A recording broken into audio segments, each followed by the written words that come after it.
If you're thinking about moving to Reno and you're staring at the map wondering, are there any good jobs there? Or is Reno just that place where they go when they ran out of all other options? I get it. I moved here myself in 2015 asking all those same questions. And the honest answer is, it depends on who you are. But for a specific type of person, the Reno job market isn't just workable, it might actually be an upgrade. Let me break it down. What's going on, guys? I'm Chris Rayner, a local broker here in Northern Nevada. I've helped a lot of families move here from California, mainly being the Bay Area, LA, and the Sacramento corridors. And the real question isn't really, are there jobs?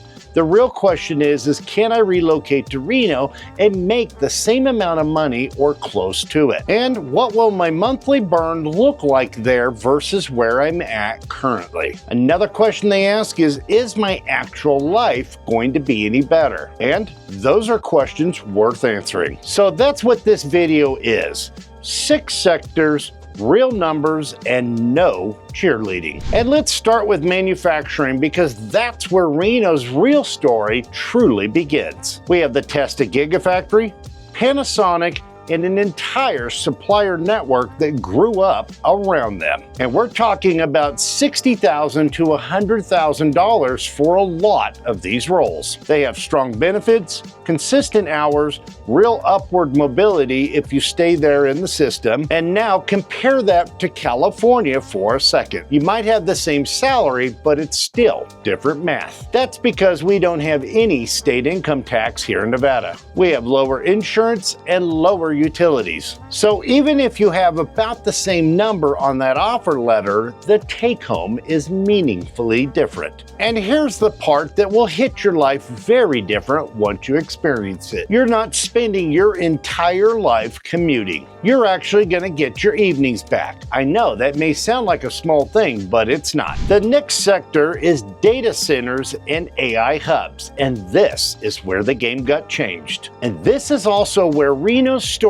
gets really interesting. We have Google, Switch, Vantage, Nova, and these are not small builds. These are billion-dollar campuses, and they're landing here for a reason. We have power, land, water rights, and a tax environment that doesn't punish you just for existing. The jobs at these facilities tend to land at between about $100,000 to $180,000 a year. But here's the nuance that a lot of people miss. They're not bringing in thousands of workers. In fact, I had a comment on another video even this week that talked about this. They're bringing in higher income earners, and those are the people sitting across from you at the open house. That's the reason why the prices in Reno have held the way they are. It's become an income-driven demand, not speculation. And after work, these people are only 30 to 40 minutes from a trailhead, or from the lake,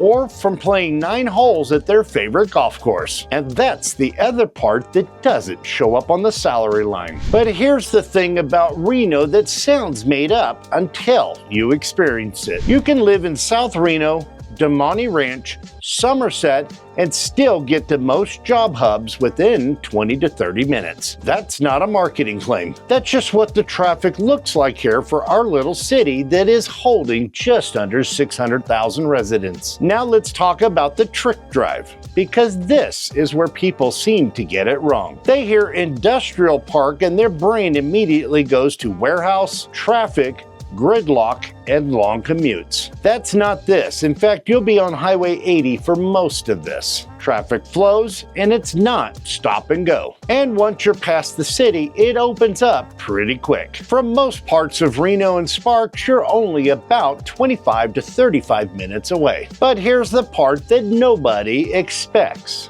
It's not a stressful drive. You're not weaving back and forth across 4 lanes of backed up traffic. You're not riding your brakes and honking those horns and watching fingers fly for 45 minutes. And you won't show up already irritated before your shift starts. Always late, always late. You're not late. Half the time you've got an open road and a beautiful view of the mountains. You'll just be cruising. So instead of the commute draining you, it'll just be part of your life. I know that sounds like we're selling you something, but I personally moved from California also. I remember what it feels like to try to commute in most parts of California. This is not that. From Reno, it's about a 28-minute commute. It's about 22 minutes from Sparks, and that's in contrast that a lot of the commutes in California are 54 minutes one way. But now let's talk about the quiet giant we call logistics. We have logistics, Amazon, UPS, and FedEx. This is the quiet giant behind Reno's economy. And these companies provide a massive job opening. They have entry-level positions all the way to all skill levels. And the same theme applies here. You can still work a full day and have time to live your life. That's not just nothing.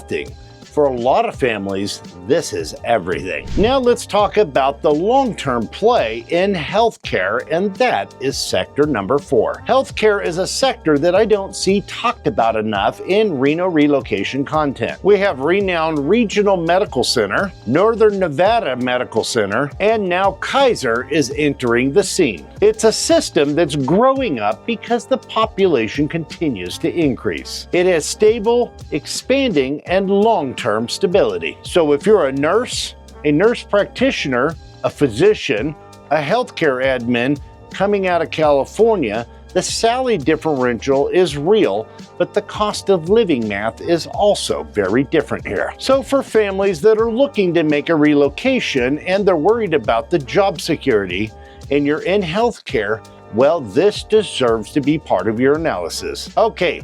And now on to the section that may change your math entirely. And that's Sector 5, and that's around tourism. No, it's no longer the entire story, it's just part of it. And yes, tourism to Reno is still a thing. The casinos employ people, the convention centers draw crowds, then we have the outdoor tourism economy. That's Tahoe, skiing, trail culture, that is both real and growing. We also have over 800 live events every single year that's constantly drawing a crowd. But I'm not going to pretend that it drives the economy here like it used to, because it doesn't. So you'll get entertainment when you want it without being surrounded by it when you don't. That's actually a feature, not a bug. Okay, and this is the section that may change your entire math equation completely, and that's remote workers. This is the most touched upon subject in all of our consultations that we're seeing week after week. We're talking with high earners from the Bay Area or LA who are mostly or partially remote. They've already done the math on what it's actually costing them to stay in California. And if that's you, then Reno is a very different conversation, because you're not moving for a job, you're actually keeping the job you already have. All you're doing is changing where you're cashing those checks. And at a household income of $250,000, that means California is keeping roughly $30,000 of your money every single year. Nevada takes zero. That's an additional $30,000 a year after year after year that stays in your family's pocket. That's a car payment or even a college contribution. It could be your vacation budget plus some. It'll stay in your pocket instead of Sacramento's. And also, instead of sitting in that Bay Area traffic after your last Zoom call, you'll find yourself at a coffee shop in Midtown, or on a trail 15 minutes from your front door, or simply loading your car up for that Tahoe trip on a Friday afternoon. Same income, very different life. So let's talk about what this all means from a macro picture. Reno actually works because it's balanced. Manufacture gives you that stability. Tech and data centers give you high income growth. The logistics gives you job volume. And healthcare gives you long-term demand. And finally, remote workers give you that demand on the housing because people want to live here. So when you combine that with an economy that's now diversifying, With outdoor access, no state income tax, and a city that's actually growing in its food and culture scene, demand stays strong, not because it's hyped, but because Reno has earned it. And that is a different kind of market to be buying into. So you came into this video asking if there are any good jobs in Reno. The simple answer is yes, but that is the wrong frame. The better question is, given your income, your career, and what your California life is actually costing you, is staying there really worth it? People aren't moving here just for jobs anymore. They're moving here because of how life actually feels, and they're not going back. So if you're actually running the numbers of what a move to Reno would look like, and you actually want to talk through whether it makes sense for your situation or not, my wife Cindy and I run these consultations together. She has 32 years in the industry, and that is coupled with my 21 years of being in the industry. And between the two of us, we've probably seen every possible scenario for this transition